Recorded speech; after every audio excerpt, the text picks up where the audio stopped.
What should a child do with $1? Let me give you the best advice I've got. And this is called sort of middle of the road scenario, and I'll show you how these numbers may change, but here's what I teach. Kids, never spend more than 70 cents. Now you got to pick some number. When I met Mr. Schoaf, I was at about 110%. But remember this, if your outgo exceeds your income, your upkeep becomes your downfall. Good little scenario. So here's the number that I found works best in developing a good financial plan. Never spend more than 70 cents out of every dollar from now on. Now kids ask me what? What do you do with the other 30 cents? Here's my best advice. 10 cents, charity. 10% charity. Supporting worthy projects, helping people who cannot help themselves. Some churches teach tithes, peace, portion, turning back part of what you take out. Excellent, excellent philosophy. That's what that 10% is. And nothing teaches children responsibility and character better than generosity. No school, no class, no teacher can teach character better than the simple act of generosity. 10 cents out of every dollar. Now you can pick your own number. I'm just giving you my best scenario. Now the time to start this is when the amounts are small. Easy to give a dime out of $1. I'm telling you, kids will give you 10 cents out of every dollar if it's part of their philosophy, if you sell them on it. And that's the time to start, when it's easy, 10 cents out of $1. A little harder to give 100,000 out of $1 million. Someone says, oh, if I had $1 million, I'd give 100,000. I'm not that sure. We better start you early when the amounts are small, so it'll all be set in when the big amounts start to come. Okay? So 10 cents for charity. The next 10 cents I call active capital. Capital meaning try to make a profit yourself. We live in a capitalistic society. Right? Everybody now wants to join capitalism. That's why the walls are coming down. Capital belongs in the hands of the people. That's where the genius is. So the genius is to try to show a profit. Buy and sell. Render service. Show a profit. Now here's what I teach kids. Profits are better than wages. Wages are okay, but wages help you make a living. Profits help you make a fortune.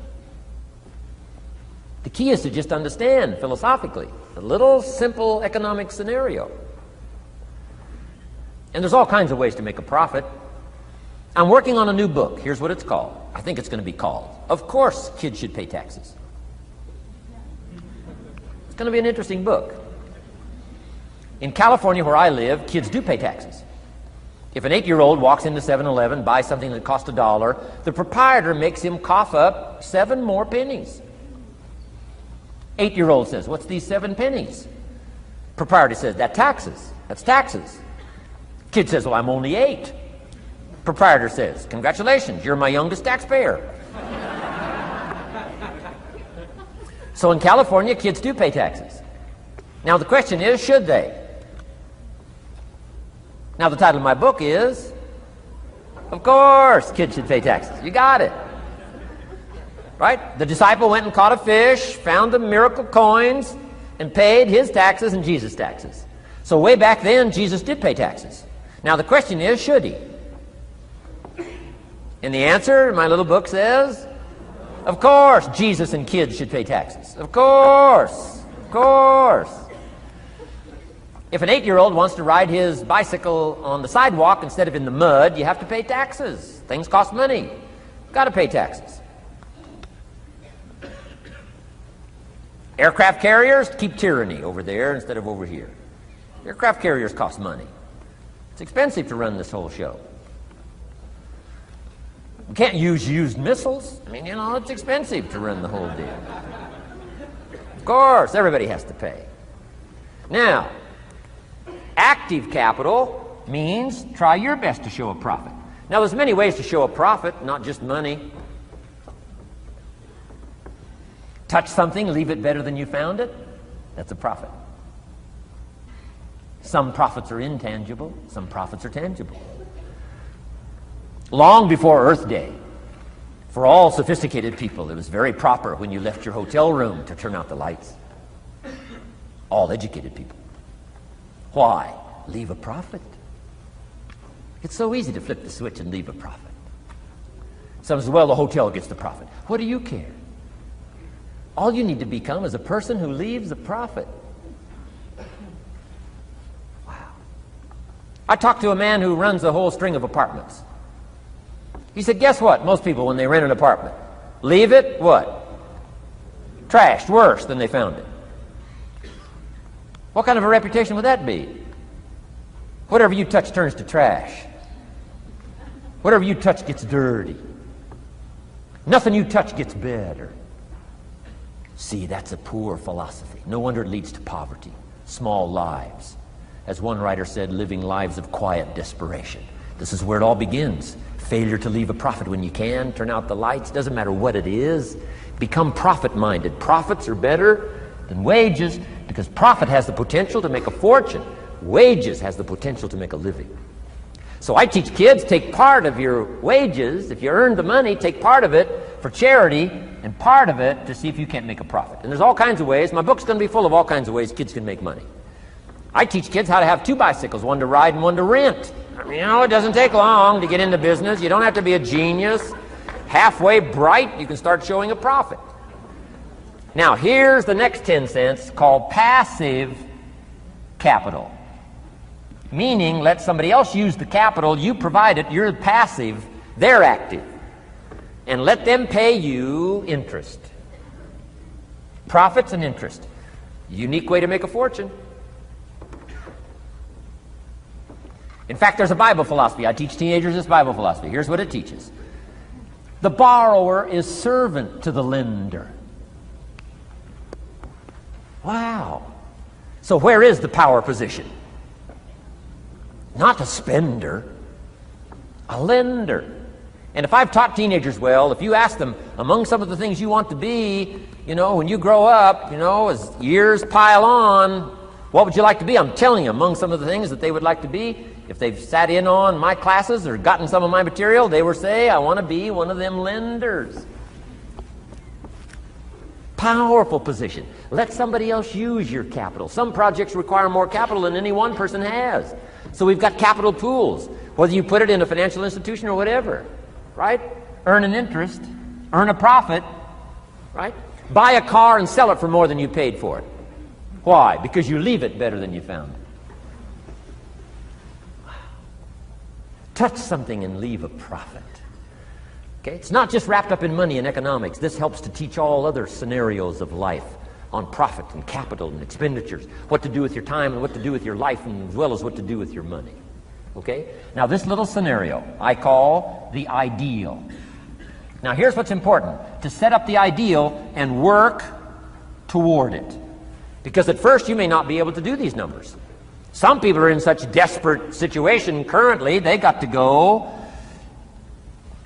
97, 1, 1, and 1. I mean, you know, I had to start there. Start with pennies. And remember, it's not the amount that counts. Mr. Schoaf gave me the clear situation. Here it is. It's not the amount that counts, it's the plan that counts. When I met Mr. Schoaf, I'm 25 years old. I said to him, if I had more money, I'd have a better plan. He said, no, Mr. Rohn, if you had a better plan, you'd have more money. 6 years? 6 years? In America, 6 years? Come on, it's not the money, it's not the amount, it's the plan that counts. So set up an ideal plan like this. Now you can rearrange this and modify it to suit yourself. I'm just giving you here as an example. So set up the ideal and then start making progress toward it. Okay. Because finally these numbers are going to change if you move on up into the higher area, right? The people I work with around the world couldn't spend 70 cents out of every dollar. It would be obscene. That'd be too much. So these numbers are bound to change. I don't know what mine are. Probably 20% up here. A lot larger numbers down here. Okay? So these numbers can change. I'm just offering you a good sample philosophy. Remember, philosophy is the set of the sail. The economy is not the set of the sail for you. For you, the set of the sail is your own philosophy, your own thinking, your own plan, your own concept. Don't borrow somebody else's plan. Don't borrow somebody else's concept. Don't borrow the concept, spend all you can, cross your fingers and hope for the best. Don't borrow that. Develop your own philosophy, and I'm telling you, it'll lead you to unique places. Now, the rest of a lot of this is on the cassette tapes, but let me just give you 2 or 3 more pieces of the scenario here. Then I want to talk about communications, and then we're going to wrap it up. Okay. Here's 2 or 3 more parts to financial independence. Number 1, keep strict accounts. This is the best of disciplines. Keep strict accounts.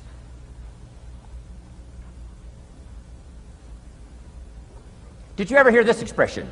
I don't know where it all goes. Did you ever hear that? I don't know where it all goes. Oh, we'd love to have you run our company. You don't know where it all goes. Whoa. Did you ever hear this? It just gets away from me. It just gets away from me. Oh, we'd love to turn the world over you. It just gets away from you. Come on, you got to have better disciplines than that. Let that be the 90%. Let that be the scenario of the 97%, but don't let it be your scenario. Don't let it become your philosophy. Keep strict accounts. Next, a new attitude. I had to develop a new attitude as well as new concepts. Here's what I used to say. I hate to pay my taxes. Shoaff said, well, that's one way to live. I thought, well, doesn't everybody hate to pay their taxes? He said, no. No, a few of us have gotten way past that. He says, once you understand what taxes are, here's what taxes are in our governmental system in our society. Taxes is how you care and feed the goose that lays the golden eggs. Democracy and liberty and freedom. Free enterprise. Wouldn't you want to feed the goose that lays the golden eggs? Somebody says, well, the goose eats too much. That's probably true. I understand that. Of course that's true. But see, better a fat goose than no goose. And here's the truth be known. We all eat too much. Let not one appetite accuse another. Of course the government needs to go on a diet. So do most of us.